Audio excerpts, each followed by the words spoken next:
Hi viewers, I'm Dr. Rekha Kathula, diabetes physician, Reva Diabetes Clinic, Tirupati. నిన్న నా వీడియోలో diet గురించి చాలా విషయాలు మాట్లాడుకున్నాం. మరి ఈరోజు నా టాపిక్ ఆరోగ్యానికి 5 సూత్రాలు. నంబర్ 1, ఆరోగ్యమైన ఆహారం తినడం. నంబర్ 2, రెగ్యులర్ ఎక్సర్సైజ్, శరీరానికి కావాల్సిన వ్యాయామం ఇవ్వడం.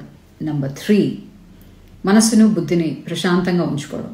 నంబర్ 4, రెగ్యులర్ హెల్త్ చెకప్స్, ఎప్పటికప్పుడు బ్లడ్ టెస్ట్, యూరిన్ టెస్ట్ ఇవన్నీ చెక్ చేసుకుంటూ ఉండడం. నంబర్ 5, మన కండిషన్ని బట్టి మనకి మెడికేషన్ అవసరమైతే వాటి రెగ్యులర్గా మెడిసిన్స్ వాడటం.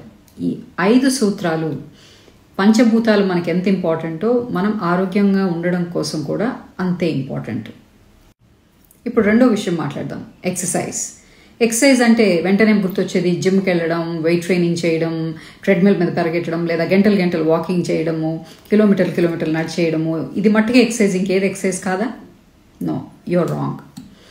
మన బాడీకి 15 to 30 minutes కంటిన్యూస్గా వర్క్ చేస్తే, చెమట పట్టేలాగా వర్క్ చేస్తే అది కూడా ఎక్సర్సైజ్ కిందే వస్తుంది. సో సింపుల్ థింగ్స్ లైక్ మీ కబోర్డ్స్ సర్దుకోవడం, కుకింగ్ చేయడం, గార్డెనింగ్ చేయడం, మార్కెట్ దాకా నడిచి వెళ్ళి వస్తువులు కొనుక్కు రావడం, ఇవన్నీ కూడా ఎక్సర్సైజ్ కిందే వస్తాయి.